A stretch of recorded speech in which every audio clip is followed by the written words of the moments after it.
what I want to see, you play against Opetaia. Oh, okay. You understand me? This is what I hope to have. Same. I wish for this as well. We need to see this fight.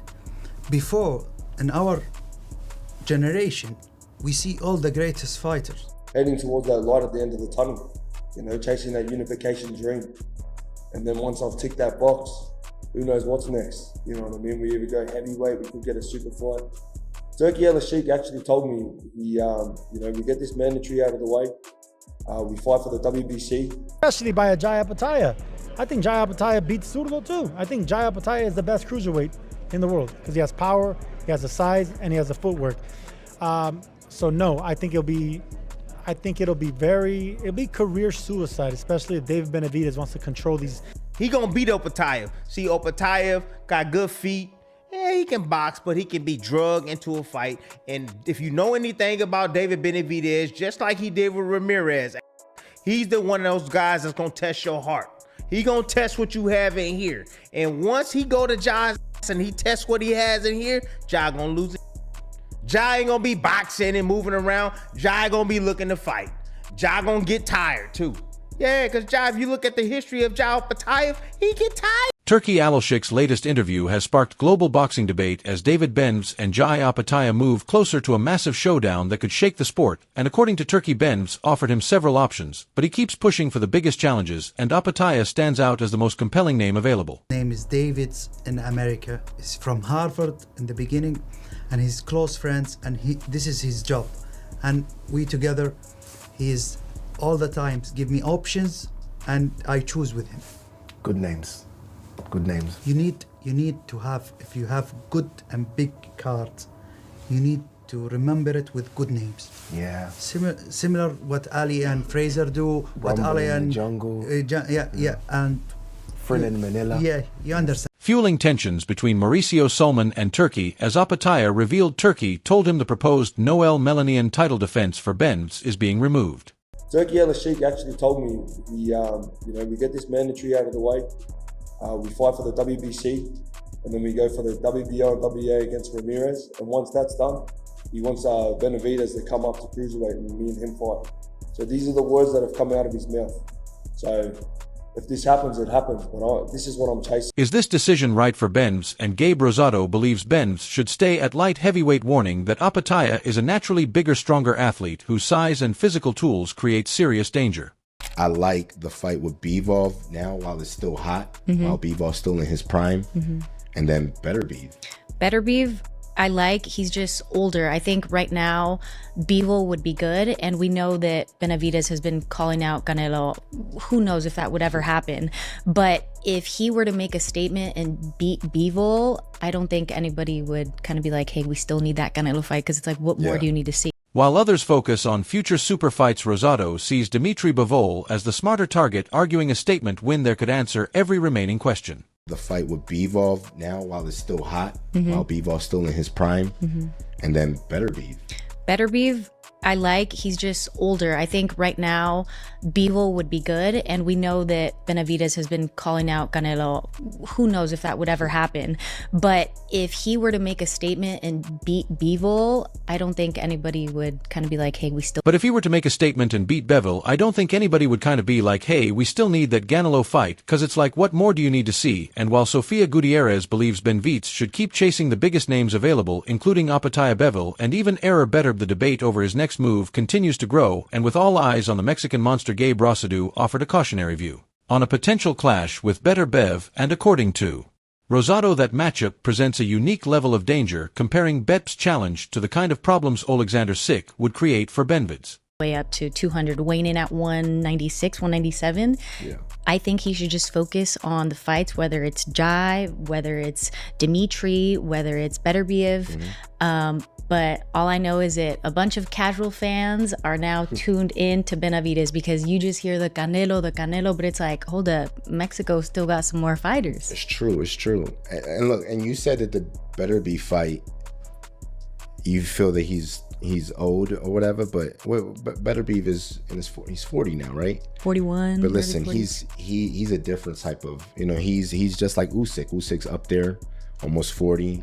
Same with Crawford, almost 40.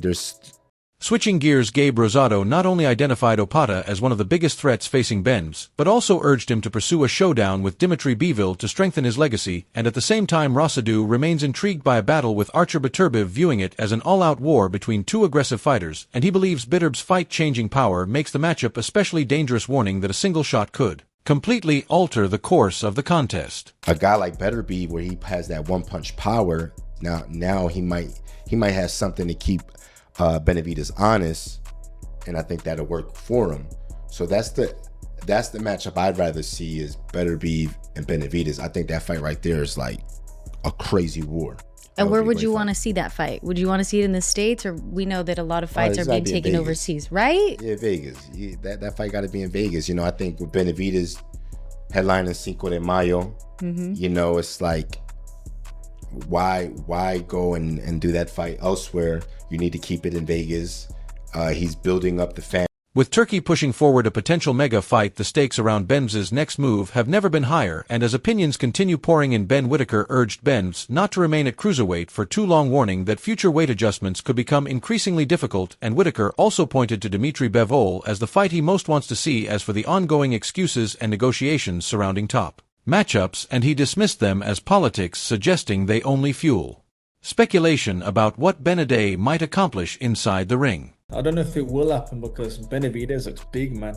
They're talking about he might be fine for the WBC at the cruiserweight. So if he's sitting around that weight for a while, it will be hard to come down. But it's a fight that a lot of people want to see. They've sparred, they've got history, and the fighters that are not scared to fight. So it's all just politics or weight, this and that. But if it does happen, Stepping into the conversation, Sergio Mora also believes Benz should drop down to light heavyweight and pursue a fight with Bivol to build his legacy, and when it comes to Opetaia, Mora is even more direct, calling him the best cruiserweight in the division due to his exceptional athleticism and sharp skill set, and he is convinced that if Benz decides to step in the ring with Opetaia, the outcome would not favor him, predicting that the challenge would be too much to handle at cruiserweight. The outcome would not favor him, predicting that the challenge would be too much to handle at cruiserweight. Foot on the back foot, defensive, offensive. One gear is not going to do it. It's not going to do it.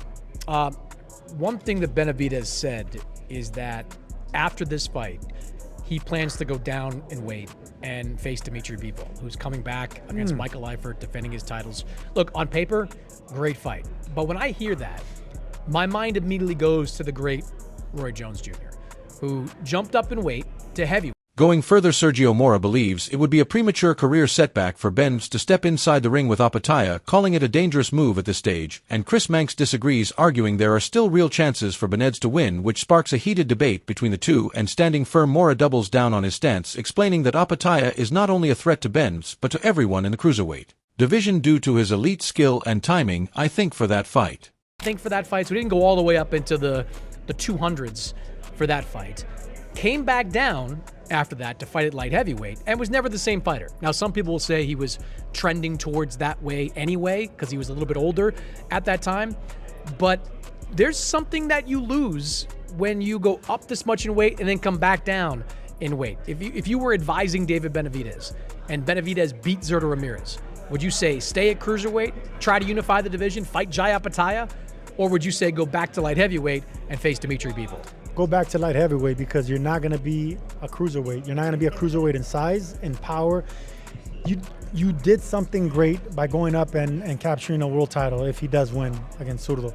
But you're not a cruiserweight, and you're bound to get beat, especially by a Jai Opetaia. I think Jai Opetaia beats Zurdo too. I think Jai Opetaia is the best cruiserweight in the world because he has power, he has the size, and he has the footwork. So no, I think it'll be career suicide, especially if David Benavidez wants to control these May and September dates. He needs to go back down after a potential win against a Mexican and control these Mexican dates and be the next star for the years to come. I don't think it's the career suicide that you think. If Benavidez looks great against Zurdo, I'd give him a good shot to beat at cruiserweight Jai Opetaia. Yeah, I'd give him a good shot to beat him.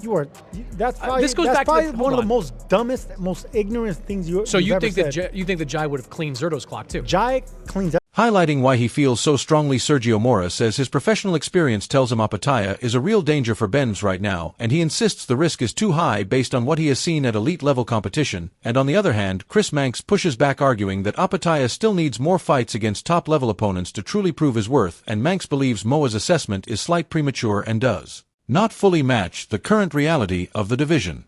I'm seeing, period, how he dispatches opponents. He puts them in the hospital. Forget knocking them out. Who's the high-level guy he's done that to? Well, cruiserweight's not a high name. Sure there are. There's plenty of... Like, look, aside from Sudo and Jai, name me another cruiserweight that's relevant. What I would have liked to have seen a couple of years ago, him against Badu Jack. At that it's point, not a couple years ago, and Badu Jack is a smaller fighter, super middleweight going up. So it's not a...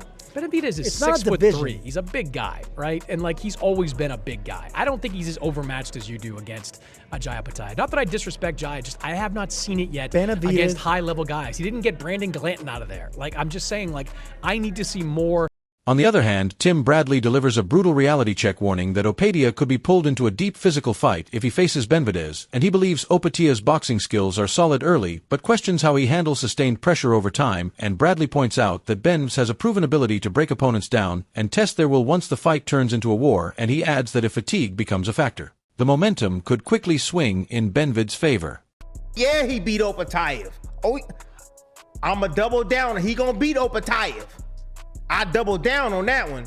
He gonna beat Opetaia. See, Opetaia got good feet. Yeah, he can box, but he can be drugged into a fight. And if you know anything about David Benavidez, just like he did with Ramirez, he's the one of those guys that's gonna test your heart.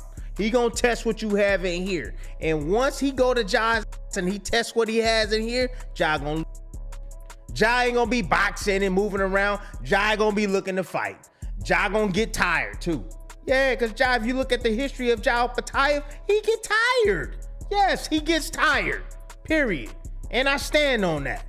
So, but when we talk... Define both careers from true champions, and both fighters bring similar size, explosive ability, and real finishing power, making the stylistic clash unpredictable from the opening bell, and experts also suggest that Opetaia's natural strength and sharp left hand could create serious problems for Benavidez if the fight turns into a physical battle, and at the same time they acknowledge the matchup is like a major test that could redefine both careers. Benavidez, I'd love to see him fight Jai Opetaia.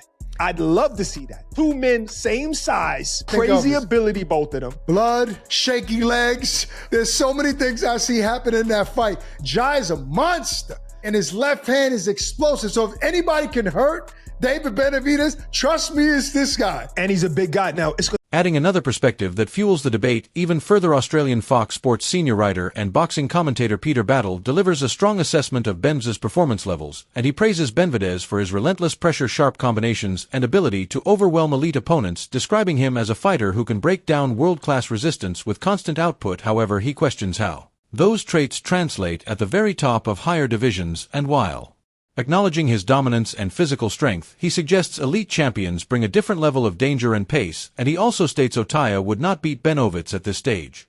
What a fighter. I mean, that hand speed for a guy that big, that was machine gun stuff. It was unbelievable. I was blown away. I mean, he didn't just beat Ramirez, he annihilated him. It was a massacre.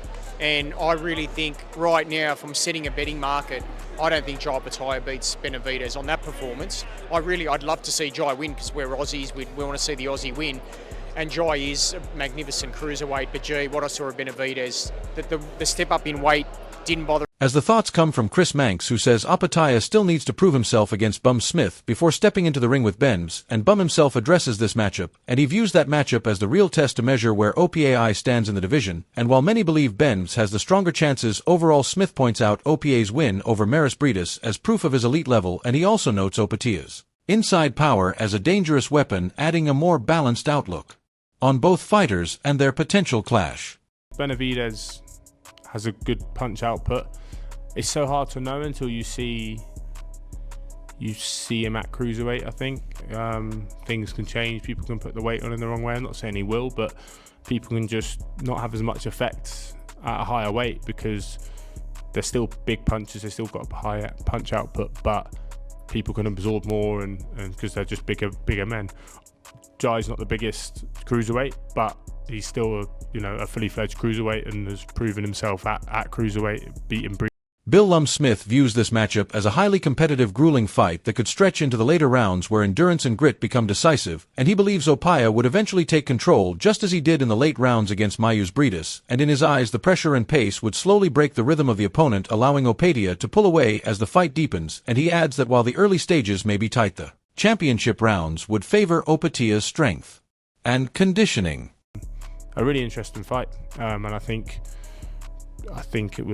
whoever's winning that is probably it's not going early, that's for sure. I don't think that's going early, that fight. I think you'd think it would be very end of the fight, but I think once again it'd be a fantastic fight. Jai's sort of gritted it out before, late on against Benavidez, and he might have to do the same. That wraps up a heated wave of reactions as the Benz versus Opetaia talk keeps building momentum from every direction, and from praise to warnings and full-blown debates, the boxing world is clearly divided on what happens if these two finally collide. And now the real question is simple: who do you believe walks out on top in this potential mega fight? And drop your pick in the comments, and don't forget to subscribe for more breaking boxing updates and expert reactions as this story develops.